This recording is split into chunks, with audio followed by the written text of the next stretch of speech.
चीन ने अमेरिका से बढ़कर कुछ कर दिया है। चाइना ने दुनिया के सामने प्रेजेंट कर दिए हैं 6th जनरेशन फाइटर जेट्स। ये जो दोनों फाइटर जेट्स है ना, ये कई साल आगे हैं इंडियन टेक्नोलॉजी या फिर इवन यूरोपियन टेक्नोलॉजी से।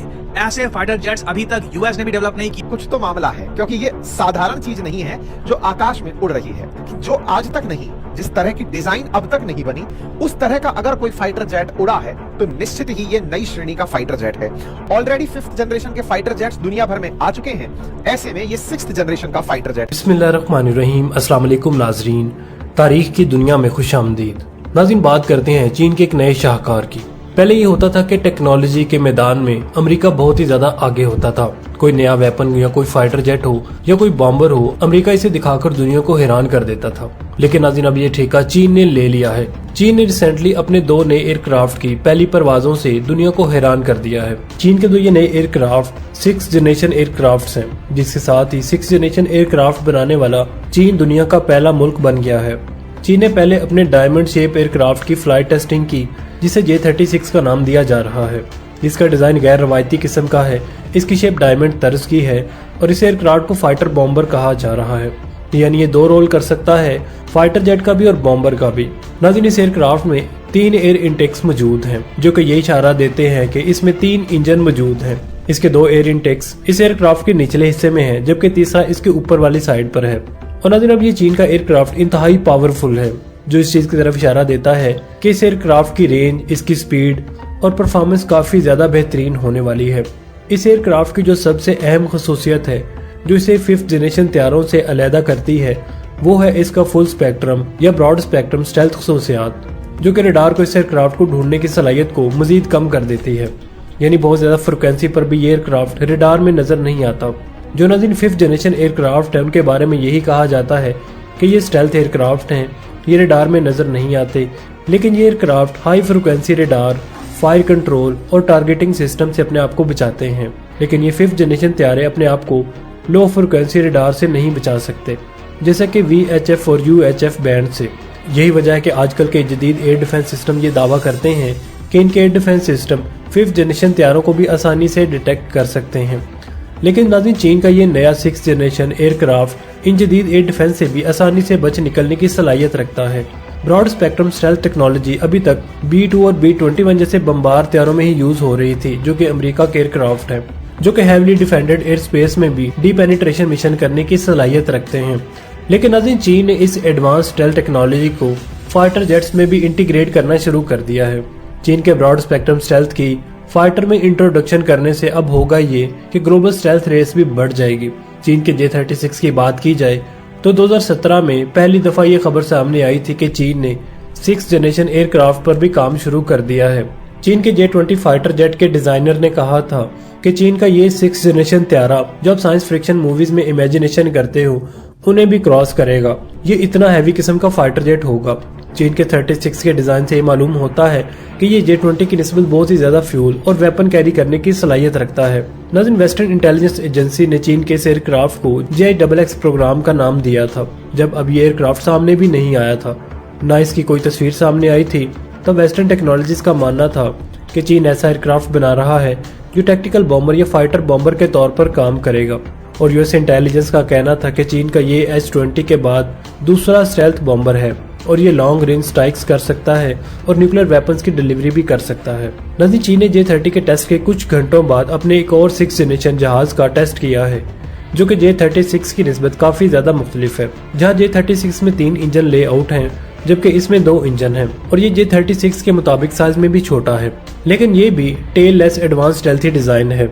नाज़रीन, अनकन्फर्म रिपोर्ट के मुताबिक चीन का ये दूसरा एयरक्राफ्ट चीन की शेनयान एयरक्राफ्ट कारपोरेशन ने डिजाइन किया है, जबकि J-36 चेंगडू एयरक्राफ्ट कारपोरेशन ने डिजाइन और डेवलप किया है। चेंगडू कारपोरेशन चीन की वो कंपनी है जिसने J-20 और J-10 बिल्ड किए हैं, और शेनयान कारपोरेशन वो कंपनी है जिसने J-35 स्टेल्थ एयरक्राफ्ट डेवलप किया है, जो कि पाकिस्तान भी अपने बेड़े में शामिल करने वाला है।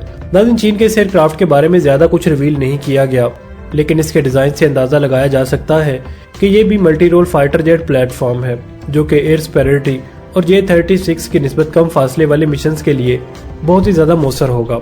बाकी एयरक्राफ्ट के बारे में, इनकी सलाहियतों के बारे में तभी दुनिया को पता चलेगा जब खुद चीन इनके बारे में बताएगा। अभी के लिए चीन का कोई ऐसा इरादा नहीं है कि इन एयरक्राफ्ट के बारे में ज्यादा कुछ रिवील करे। चीन अपने दुश्मनों को हैरान करके या डरा डरा के मारना चाहता है। नाज़रीन, याद रहे कि चीन के इन एयरक्राफ्ट से जो सबसे ज्यादा परेशान होगा वो है अमेरिका। अमेरिका को अपनी फिजाइया की एयर डोमिनेंस खत्म होती दिखाई दे रही है। वर्ल्ड वॉर 2 के बाद से अमेरिका अपनी फिजाई बर्तरी में किसी को भी नजदीक नहीं आने देता था, लेकिन फिर सन 2000 के बाद से चीन और रूस ने इस मैदान में अमेरिका को पिछाड़ने का मिशन शुरू किया हुआ है। और अब ऐसे लग रहा है कि जैसे जैसे वक्त गुजर रहा है अमेरिका की फिजाई बर्तरी में पकड़ कमजोर होती जा रही है। और ऐसा नहीं है कि चीन के ये त्यारे सिर्फ नाम के 5th या 6th जनरेशन त्यारे हैं, बल्कि चीन की इस मैदान में टेक्नोलॉजी को अमेरिका भी एक्नॉलेज कर चुका है। अमेरिका चीन के J-20 की तारीफ भी कर चुका है कि ये अमेरिका की टक्कर का त्यारा है।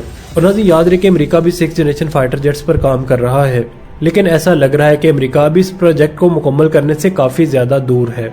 और चीन, जैसा कि आप देख चुके हैं, कि काफी ज्यादा नजदीक है। चीन ने अभी H-20 भी लॉन्च नहीं किया, जो कि उम्मीद है कि 2026 में अमेरिका को मजीद हैरान करेगा। नाज़रीन, आपको ये भी बताते चले कि 1970 की दहाई में सर्द जंग अपने अरूज पर थी।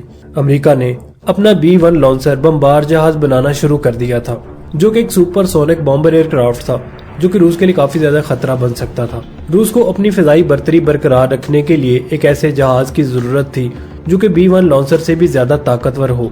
रूस के लिए ये सिर्फ एक जहाज नहीं था, बल्कि ये सर्द जंग की दौड़ में एक अहम कदम था। रूसी हुकूमत ने एक ऐसे जहाज का तस्वर अपनाया जो कि न सिर्फ तेज हो बल्कि ज्यादा हथियार ले जा सके और दुश्मन के दिफाई निजाम को चैलेंज कर सके। नाज़रीन, इसी सिलसिले में रूस ने Tu-160 के नाम से एक जहाज बनाना शुरू कर दिया। Tu-160 को रूसी एविएशन कंपनी टुपोलेव ने डिजाइन किया था। इस जहाज को बनाने का काम 1970 की दहाई के आखिर में शुरू हुआ था।